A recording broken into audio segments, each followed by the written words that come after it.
Well, week 7 really had some twists and turns, James, and a couple conferences that we'll be spotlighting throughout the host chat segment here.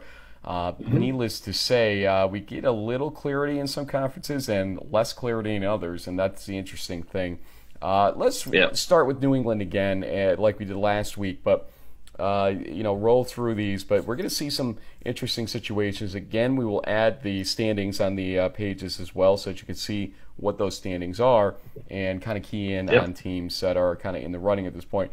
We kind of gave them a lot of, whatever last week about their just starting their conference play this past week, but the CCC is now who the CCC should be, we think. Curry, Salve, Regina, and Western New England all win their games. And the funny thing is here, and you may be able to see from the upcoming schedule, we don't really get much clarity in this conference based on those wins until October 28th, which is week 9. Salve plays Western New England, and then we kind of had that round robin of those 3 teams going on for the next 2 weeks. But the CCC, again, it is who we think it is, with Curry, blanking, Becker, etc. Yeah, I mean, I think it's it's definitely a backloaded schedule. When I look at the stats from the weekend, I still think Western New England's probably the most complete team, and that they have this 1-2 punch of Service and Hoff as far as the running and passing game. Curry's Alex Cravese had a really good game against Becker, but they're not exactly world beaters. Still a pretty young program, and one that needs to keep moving forward. Salve's James Dawson had a good game. It looks like if Salve is going to challenge either of those 2 teams for the title, they're going to need players like Dawson to step up for them down the stretch. Yeah, JB, well said there. And let's move to the next conference, because we're not going to get much clarity if we talk about the CCC. The ECFC seems to have that clarity we're talking about to a certain degree now. Husson winning pretty nicely. What was it? The final score 49-0 against Castleton. A game we thought would be a challenge for Husson was no challenge at all. And I think you keyed in on a friend of ours a little bit that it's just been rushing lights out lately. John Smith it didn't reach 100 yards, but 3 touchdowns. Oh well, I mean, who knew? Well, yeah. And maybe that was a coaching decision where they, even though I think he's averaged close to 180, almost 200 yards a game for the first 6 weeks of the season. This is one of those things where you probably want to keep his legs a little, give him a break. Castleton did not prove to be any type of challenge for the Eagles, and so they roll 49-0. You give Smith a couple, 3 touchdowns, and that one he didn't break the 100-yard barrier for the first time in the season, but he didn't have to. Really, the defense got the job done. Some of the other games, Gallaudet got their second win of the season. Mount Ida, beats Dean by a touchdown. SUNY Maritime had a good game, but against Anna Maria, another young program. Actually, Frank, I don't know if you saw this past week, but on Twitter, Coach Dan Maroney, from actually saved a woman's life conducting CPR, and it was tweeted out a lot on social media.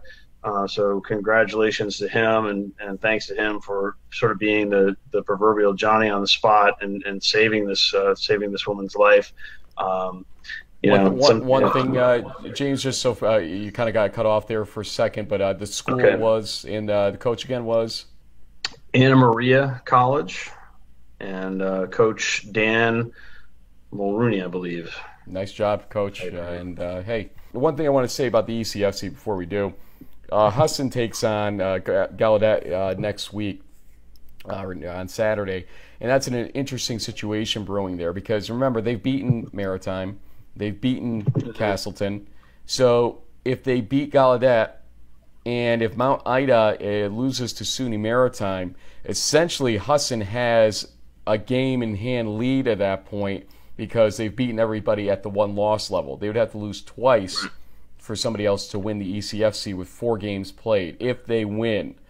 So it's a huge game against Gallaudet at that point. And then if the upset were to occur, you would have all kinds of tiebreaker scenarios we'd have to start talking about at that point. But first things first, Husson, if they go to 4-0, and if Mount Ida does not win, those are the two things to watch for. If those things happen, then you almost have to pencil in Husson completely at that point. There's just almost no avoiding. Yeah. And the question that I would have, and a little homework for you, Mr. Harvard Law School fancy pants up there with the banner on the wall, is Husson going to be hosting a first-round game if they finish the season 10-0? Certain cases in the past, we've seen a few New England teams not be qualified under NCAA regulations. Now that Husson's been in the NCAA's a few years, you'd think that their facilities and all that would have all the prerequisites, but I don't know that. We can obviously reach out back to them and see, because it's possible they could deserve to host a first round game if they do finish the season undefeated. Let's talk about a team that may go to Husson if that were to happen because of the 500-mile rule, and that might be Plymouth State, who shocked Framingham State. It was a game that really was back and forth and went to overtime, 16-13 overtime win for Plymouth State. And that's just a shock to me because Framingham State was just playing such good football going into this. And I'd said last week in Lightning Predictions that, hey, Plymouth State's a scrappy team and whatnot. This type of win shows how scrappy they are, but sometimes you come out on the right side of them playing scrappy football. Yeah, and it must have been sort of a bend don't break when I was looking at the box score. I mean, Framingham outgained Plymouth State by a 366 to 179 yard margin, but somehow they held Cron Wright, the senior running back for the Rams, to only 39 rushing yards. It seems like there was a sort of a bend don't break type of situation, and it ultimately came down to Jeremy Martin kicking this game-winning 22-yard field goal, and Panthers didn't win on the stat sheet necessarily, but they won where it counted on the scoreboard, and now they're in the driver's seat for the NESCAC title. Well, hold on, though. Who beat them? Remember. Yes. Western Connecticut. And that becomes an interesting scenario. You've got a three-way tie at one loss, at least in the loss column, for Plymouth State, Framingham State, and Western Connecticut. So you can't give it to them yet. And here's the interesting game. November 4th, it's going to be Western Connecticut versus Framingham State in Massachusetts. So that game is going to determine a lot at that point as to who goes and who doesn't. Remember, Western Connecticut has a loss, so you won't have a three-way tie scenario under a one-loss column. So if Western Connecticut wins, they would be the team that could go with the Pool A bid if they won out. If Framingham State wins, Plymouth State is. So that's the thing to watch for November 4th. We are 3 weeks away, basically, from that game. Some other losses could occur in the meantime by those three teams. But right now, we're keying in on that November 4th game. That's huge. Yeah, and quarterback Quinn Fleeting still playing real well. He had over 200 yards and 3 touchdowns and a 28-21 win over Massachusetts Maritime on Saturday. So, yeah, WestCon is definitely still in the running for sure.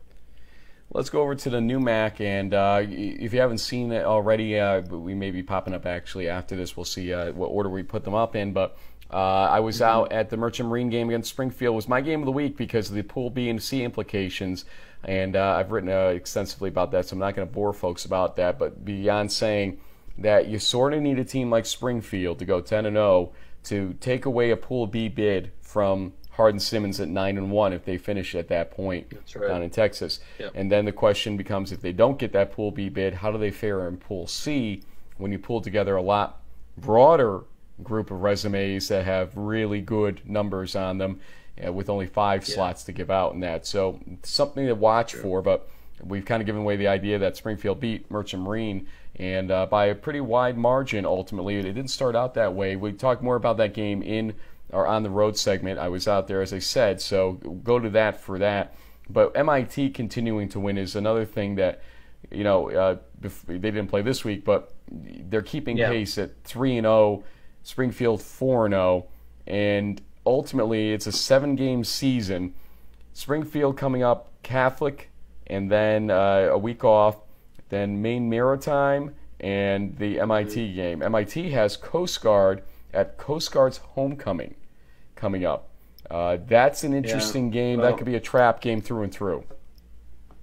Potentially, but you have to give some credit to Maine Maritime. They kind of took it to Coast Guard in a 34-16 win last Saturday, their first of the season. Quarterback Corey Krieger had 339 of the Mariners' 441 yards of offense in that game, and that is not a result that I would have picked. And so, the Coast Guard maybe, kind of fading down the stretch there. So I'm not so worried about that one.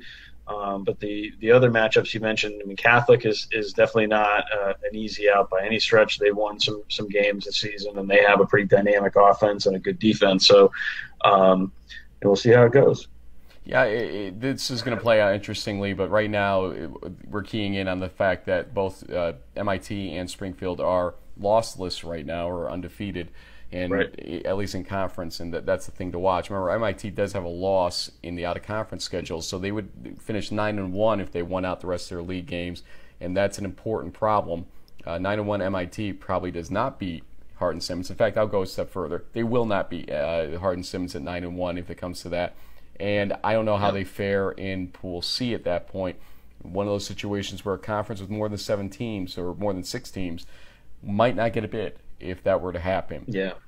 And so, maybe the new MAC folks are behind the scenes rooting for Springfield because that's more likely a playoff team ultimately. But, look, when you get to the football field, you never know what's going to happen.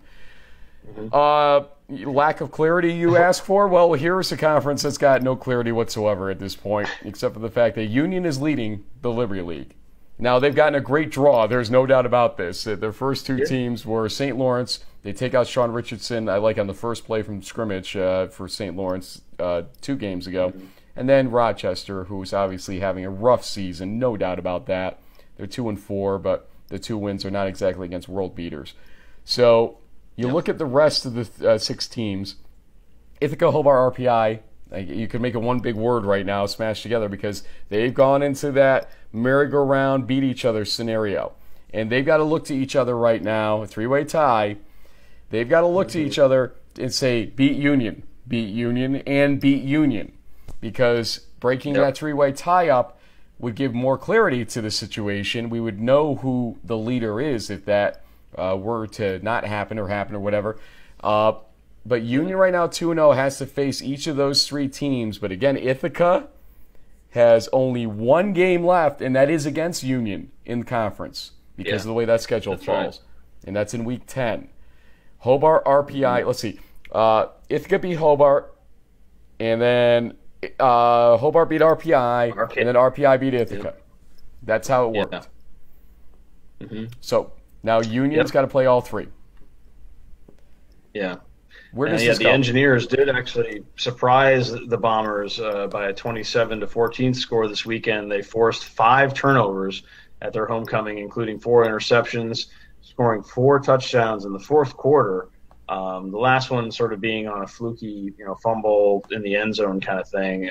Probably should have ended up being a 20-14 final, but still kind of created an interesting look. We talked about it a few weeks back when Hobart lost to Ithaca, is that this was a game that Hobart needed RPI to win. RPI did. Hobart played against Hartwick this past weekend, and what turned out to be a little bit of a shootout, a little slow start for the Statesmen, but eventually they came alive in the second half and won that game 49-27. They hadn't played Hartwick in about 20 years, so that was interesting. You had Corey Reed and Brandon Shedd on the field for each of the respective teams, All-American caliber wide receivers, Billy Pine, Shane Sweeney, same thing at the quarterback position, so a lot of offensive talent. And we certainly saw that on display. But, yeah, Frank, and bottom line, going into the next week, Week 8, Hobart, we haven't talked about that for the league title in quite some time. And the 3-way tie scenarios, it's like we're going back to 2008 or 2007. or 2010 actually in some ways too, if you think about kind of the lack of clarity scenario we had back then.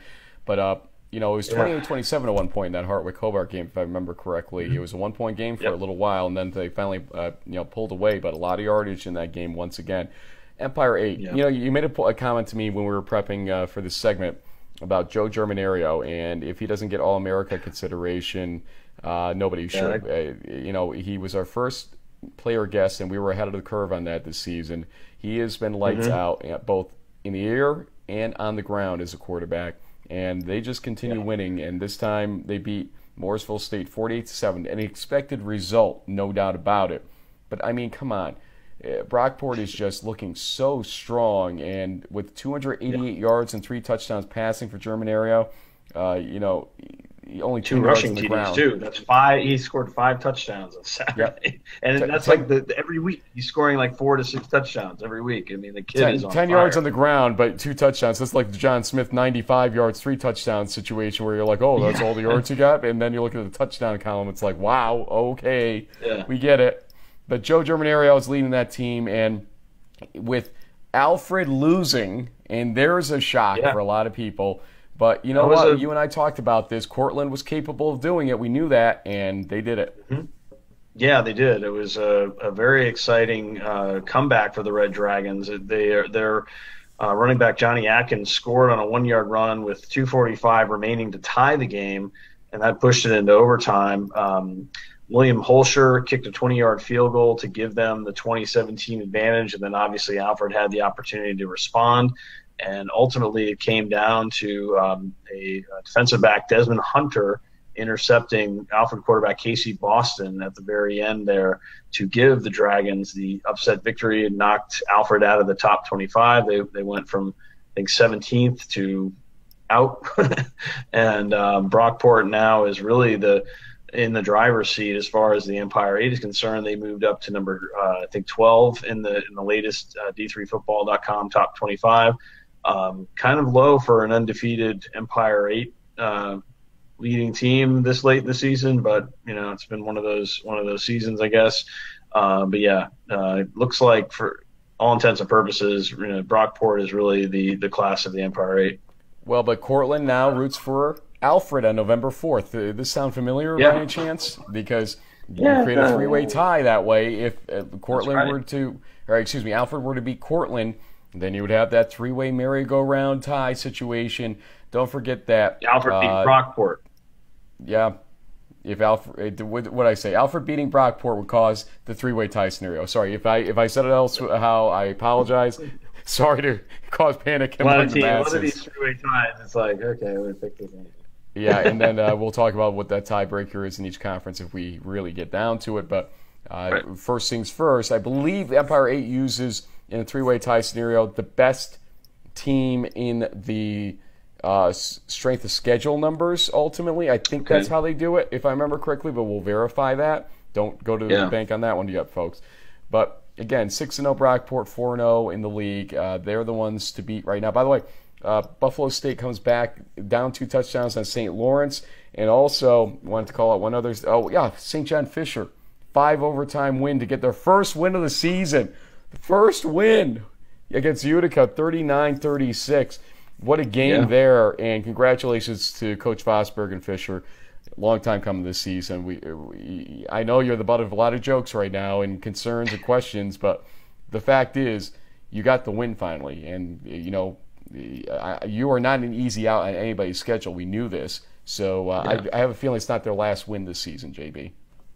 No, Fisher has had a couple of ups and downs, and certainly had some tough breaks here and there. But this is one of those kind of games where finally things didn't go right. On one hand, if you play 5 overtimes, you're not necessarily executing the way you'd like to be. You want to win in regulation, but the fact that they did finally get the win after all these weeks of struggle has to feel good.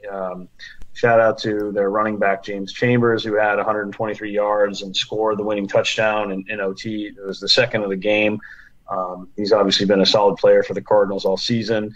And, the Fisher can certainly beat anybody any week. They've come close on a few times. It's just taken them a little longer than they thought to get that first win, but they did. And I think you're right, Frank. There's probably a couple more left in the last 4 weeks of the season.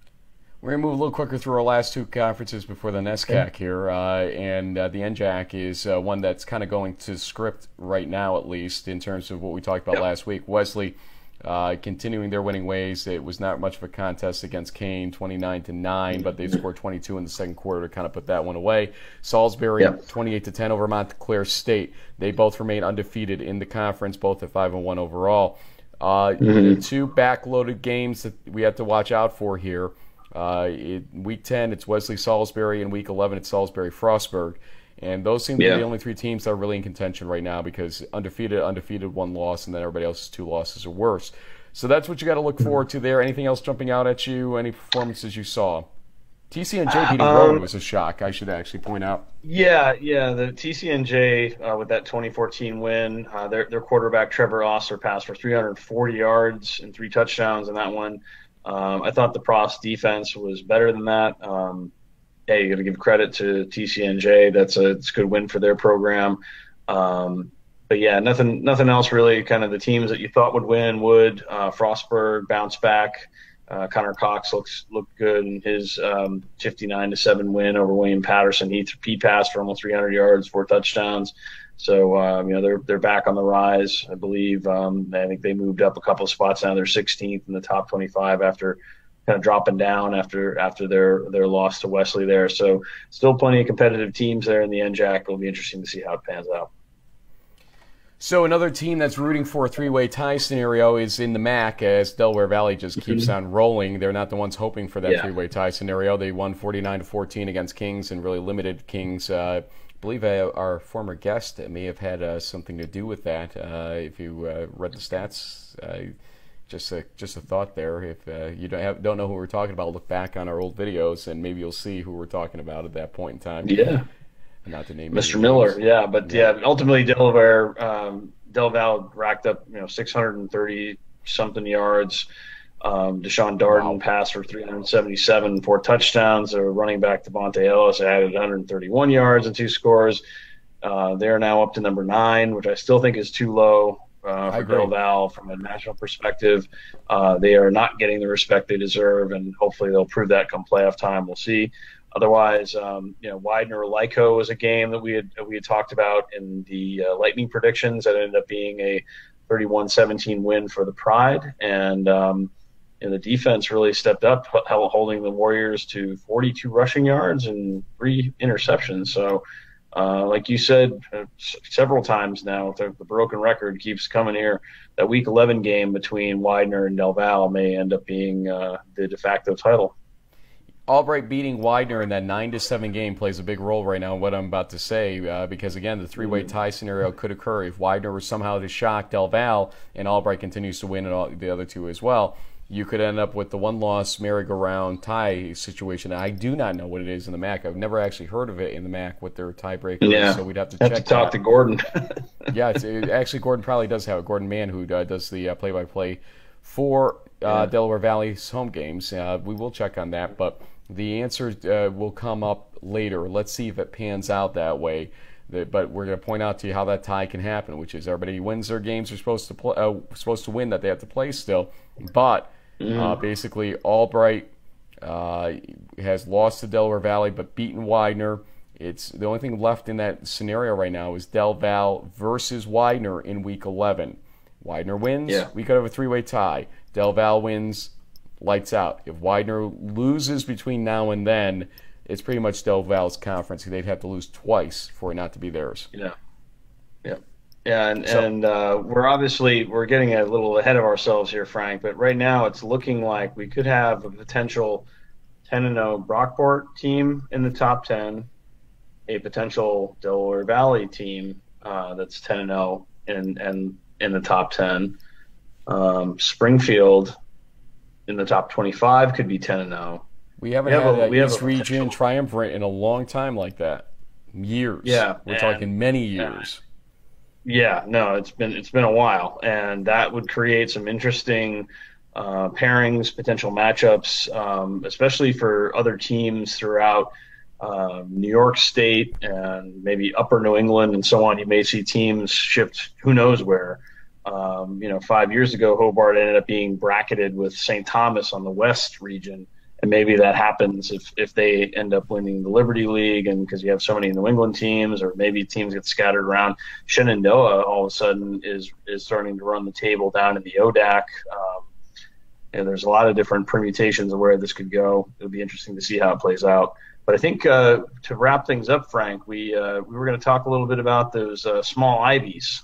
We had let's take a look at a Coach video Ray. here. Yep, let's take a look at this video as we're talking about it. And this is the end of the Williams game, and you're going to see right now that Frank Stola is on the correct end of a pass from Bobby Mamarin with 0 on the clock. I think, if I'm looking at this correctly, I think a flag comes in for a celebration at the end. Dear referees, the game is over. You cannot assess at this point, but thank you for trying. You can't assess that on the future kickoff or whatever, yeah. So hopefully that was not a flag. It was something else flying in at the last second from somebody else. Let's give them the benefit of the doubt, I guess, but what was that? But not to take anything away from the play itself, that was a great ending to a game. And Williams and Middlebury are both 4-1 because of that now. Trinity 5-0, all alone now, up there on the top. And that's huge to look at right now. And Trinity had to tough it out. They went on the road and they played a very tough jumbo team. They only won 23-16. Yep. Yeah, so they took advantage of 3 interceptions, and their running back Max Chaporis, which is a pretty cool name, rushed for 165 yards and a touchdown. Their quarterback Sonny Puzo passed for 200 yards and a score. So Trinity's still the head of the class there in the NESCAC, and but they're not blowing people out anymore. The rest of the pack is kind of catching up to them a little bit, which makes for more exciting football games.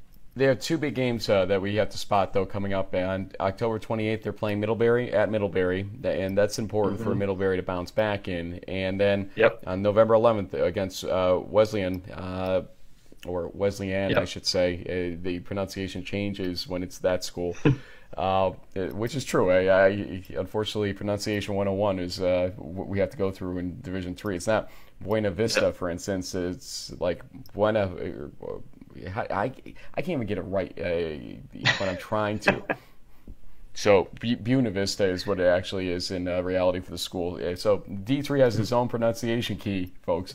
But nonetheless, Trinity faces Wesleyan, on November 11th. I can't even get it right again.